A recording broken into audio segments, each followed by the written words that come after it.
আপোনাক কুমৰিছুদং মই দীপামণি আপোনালোকক সকলোকে মোৰ অন্য এটি নতুন ব্লগলৈ স্বাগতম জনাইছোঁ আপোনালোকে যদি আগৰ ভিডিঅ'টো চাইছে তেন্তে গমে পাব চাগে মই তাৰ আধাটো ভিডিঅ' পাছত দিম বুলি কৈছিলোঁ কাৰণ ভিডিঅ'টো বহুত দীঘল হৈ গৈছিলে সেই কেইটা দিনৰে বাৰ্থডে আমি পাছবেলা ক'ত ওলাই গৈছিলোঁ মানে ধুনীয়া এখন ঠাইলৈ গৈছিলোঁ আৰু আপোনালোকৰ লগতো শ্বেয়াৰ কৰিম বুলি ভাবিলোঁ সেয়ে এতিয়া আমি ওলাই লওঁ কাপোৰ কানি পিন্ধাই দিলোঁ হিয়ানা বেবীকো আৰু ক'লৈ যাম প্লিজ ভিডিঅ'টো স্কিপ নকৰাকৈ পাছলৈ চাই থাকিব আৰু চেনেলটো ছাবস্ক্ৰাইব কৰিব নাপাহৰিব লগতে লাইক কমেণ্ট শ্বেয়াৰ আৰু পেজটো ফ'ল' কৰি দিব এয়া হিয়ানা বেবী ৰেডি আৰু ক'ৰবালৈ যোৱাৰ আগতে ৰুমৰ অৱস্থা চাওকচোন কিমান লেতেৰা হৈ গৈছে প্লিজ ইগন'ৰ কৰিব আপোনালোকৰ হয়নে বাৰু এনেকুৱা যিমান পাৰোঁ ঠিক ঠাক কৰি যাবলৈ চেষ্টা কৰোঁ কিন্তু নোৱাৰোঁ আৰু এয়া হিয়ানা বেবী দেউতাকক ড্ৰেছ দেখাবলৈ আহিছে বুট পিন্ধিছে দেখিছা নাই ডল প্ৰিন্সেছ ডল চেম চেম তোমাৰ চেম মোৰো চেম আৰু এয়া চবেই গাড়ীত বহি ল'লোঁ যাবলৈ ওলালোঁ আমি আৰু এনেকুৱা এখন ঠাইলৈ যাওঁ যিটো বহুত বিতৰ্কিত হৈ আছে মই হিণ্টছ দি দিছোঁ এইটো তেজপুৰতে আছে তেন্তে আপোনালোকো ব'লক আমাৰ লগত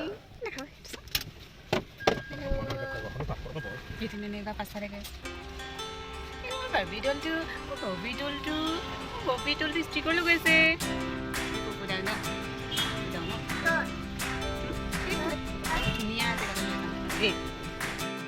আৰু গাড়ীত তেল ভৰাই লৈ আমি ওলালোঁ আৰু পালোহি এয়া পৰুৱা চাৰিআলি ইয়াৰ পৰাই গৈ থাকিব লাগে আপোনালোকে নিশ্চয় ভাবিছে চাগে এই বেলুনবোৰলৈ ক'ত গৈ আছোঁ আমি আৰু কি কৰিবলৈ লৈ গৈ আছোঁ এই বেলুনবোৰ একচুৱেলি আমি লৈ গৈ আছোঁ অকণমান হিয়ানা বেবীক ফটোশ্বুট কৰি দিম বুলি কিন্তু আমাৰ ওলোৱা বহুত দেৰি হ'ল যিমান পাৰে গাড়ী স্পীডত চলাবলৈ চেষ্টা কৰিছে তেওঁ কাৰণ বেলি ডুবু ডুবু অৱস্থা হৈ গৈ আছে যিহেতু ঠাণ্ডা দিন আৰু এইয়া পালোহি তেজপুৰত থকা জামুগুৰি হাটৰ এই বিতৰ্কিত ঠাইখন য'ত ইমান ধুনীয়া এই বনৰীয়া ফুল ফুলে আৰু বছৰৰ এইটো ছিজনতে এই ফুলপাহ ফুলে আৰু মানুহৰ ভিৰ দেখিছেনে ইমান মানুহৰ ভিৰ চবেই ফটো তুলি আছে ভিডিঅ' বনাই আছে ৰিলছ বনাই আছে আমিও চাবলৈ আহিলোঁ সেইকাৰণে ৰাস্তাৰ পৰা তললৈ নামিলোঁ তলত বহুত ঠাণ্ডা বতাহ মাৰি আছিলে আৰু এয়া ফুলৰ ৰংটো বহুত ধুনীয়া দুপৰীয়া কাৰা ৰ'দতহে বেছিকৈ ধুনীয়াকৈ উজ্জ্বলি উঠে ফুলৰ ৰংটো যিহেতু এতিয়া বেলি নায়েই আমি আহি পাওঁতে আমাৰ দুৰ্ভাগ্য এয়া চাওক ফুলৰ ৰঙে উঠা নাই আৰু এইফালে দেউতাকে যিমান সোনকালে তাই অকণমান ফটো তুলি দিছে চিন হিচাপে থাকিব নহয়নে আকৌ যেতিয়া এই ঠাইৰ পৰা আমি গুচি যাম তেতিয়া দেখিলে মনত পৰিব আৰু বেলেগ ঠাইতো মই এনেধৰণৰ ফুল দেখা নাই আৰু এই ফুলবিধ বৰ মৰম লগা সঁচাকৈ প্ৰকৃতিৰ যে কিমান ধুনীয়া সৃষ্টি এই ফুলবিধ কিন্তু ক'ৰবাত প্ৰিজাৰ্ভ কৰি থ'ব লাগে সংৰক্ষণ কৰি থ'ব লাগে যিমান পাৰোঁ ফুলবোৰ বচাই ফটো তুলিবলৈ চেষ্টা কৰিলোঁ যাতে গছক নাখায় কিন্তু সকলোৱে ফুলৰ ওপৰতে বহি ফটো তুলিছে ফুলবোৰ নষ্ট কৰিছে বুলি প্লিজ বেয়া নাপাব দেই ৰাইজসকল যিহেতু ৰাস্তা কিনাৰতে পৰে নতুনকৈ ৰাস্তা বনাইছে ইয়াৰ পৰাতো মানুহ বহুত অহা যোৱা কৰে সেইকাৰণে মানুহৰ ইয়াত বেছিকৈ ভিৰ লাগিছে এতিয়া আৰু যিহেতু মই বহুত ফুল ভাল পাওঁ সেইকাৰণে ফুলৰ মাজত ফটো তুলিলোঁ অকণমান ভিডিঅ' বনালোঁ আমাৰ ছোৱালী মানুহবোৰ চাওকচোন ফটো তোলোতে ঠাণ্ডা নালাগে এতিয়া আকৌ যাবৰ সময়ত চবৰে পেপোৱা লাগি গৈছে ঠাণ্ডাত ঠাণ্ডা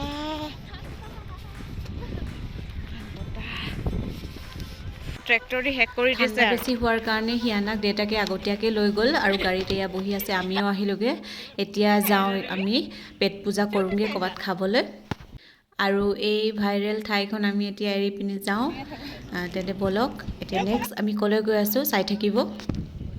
মানুহৰ ভিৰ দেখিছেনে কমাই নে এতিয়াও ভৰ্তি হৈ আছে আৰু গাড়ীতে আমি কিবা চকলেট খাই লৈছিলোঁ আৰু এইফালে গৈ আছোঁ আমি ৰাস্তা বহুত ধুনীয়া যিহেতু নতুনকৈ বনাইছে এইখন ৰাস্তা আৰু আমি পামহি আৰু ৰাস্তাৰ কিনাৰতে আছে নতুনকৈ এয়া বনাইছে মন্নত নামটো ইমান ধুনীয়া তেজপুৰত থকা শাহৰুখ খানৰ ঘৰটো তেন্তে ভিতৰলৈ গৈ চাওঁ ব'লক আৰু ইয়াত পাৰ্কিং প্লেচো ধুনীয়াকৈ দিয়া আছে দুই চাইডে এনেকৈ পাৰ্কিঙৰ প্ৰব্লেম নহ'লে ভাল লাগে নহ'লে গাড়ীখন ক'ৰবাত থৈ মেলি আকৌ আহিবলগীয়া হয় আজিকালি কিন্তু ধাবা ৰেষ্টুৰেণ্টবোৰ বহুত ধুনীয়াকৈ সজাই থৈ দিয়ে সোমাই ভাল লাগে একদম মানে ফুলেৰে সজাই থৈ দিয়ে ইনডোৰ প্লাণ্টবোৰো ইমান ধুনীয়াকৈ থৈ দিয়ে আৰু এয়া চাওক কিমান ধুনীয়া এয়া আমাৰ লগত অহাত পৰি তিনিজনী হিয়ানাৰ লগত তাহাঁতেও চকুত চাওক ষ্টিকাৰ লগাই লৈছে আৰু সোমাই আহি আমি বহি ল'লোঁ ধুনীয়াকৈ আৰু হিয়ানা বেবীও বহি লৈছে তাইৰ ভোকে লাগিছে চাগে বেচেৰা বাৰ্থডে বুলি দিনটোত এক্সাইটেড হৈয়ে থাকিলে তাই কাপোৰ পিন্ধা ষ্টাইল কৰা এয়া মেনুখন আহিলে আৰু আমি প্ৰথমে হিয়ানা বেবীৰ কাৰণে অৰ্ডাৰ দি দিছিলোঁ আৰু তাৰপিছত আমাৰ কাৰণে কফি আৰু বাকী কি লৈছোঁ দেখাই আছোঁ এয়া হিয়ানাৰ দেউতাকো গাড়ীখন পাৰ্ক কৰি আহি পালে আৰু আমাৰ কাৰণে এয়া কফি আহি গ'ল আৰু হিয়ানা বেবীৰ কাৰণে এয়া ফ্ৰেঞ্চ ফ্ৰাইজ যিটো বাচ্চা এইটোৱে বেছি ভাল পায়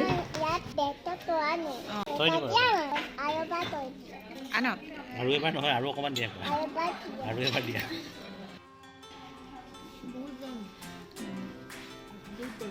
ৰ'বা কেনে ভোক লাগিছে আকৌ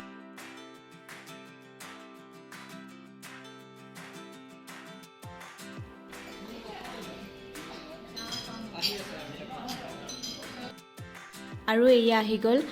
চিকেন ললিপপ আৰু আমি অৰ্ডাৰ কৰিছিলোঁ মেইন কোৰ্চৰ কাৰণে আপোনাৰ বাটাৰ নান আৰু চিকেন কঢ়াই কিন্তু এইখিনি খোৱাৰ পাছত আমাৰ পেট ভৰি গ'ল সেইকাৰণে কোনো খাব নোৱাৰে বুলি কোৱাৰ কাৰণে ঘৰলৈ পেকিং কৰি লৈ গ'লোঁ বেছিকৈ ভোক লাগি থাকিলে যে খাব নোৱাৰি বুলি কয় সেইটোৱে হ'ল আমাৰ লগত আৰু এইটো আছিলে চিকেন কঢ়াই টেষ্টি আছিলে বহুত খাবলৈ তাৰপিছত এইফালে বাটাৰ নান আৰু খাই মেলি হোৱাৰ পিছত অকণমান ফটো তুলিলোঁ এয়া বহিবলৈ ইমান ধুনীয়াকৈ সোফা ৰাখি দিছে আৰু এইফালে মই বেয়া ষ্টাইল কৰি প'জ দি ফটো তুলি আছোঁ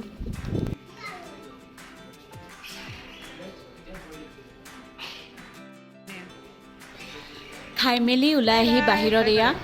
ঝুলনা দেখিলে আৰু হিয়ানা আৰু তাইৰ বাইকে এয়া ঝুলি আছে তাই এতিয়া আকৌ আহিব নিবিচাৰে খুব ভাল পাইছে খেলি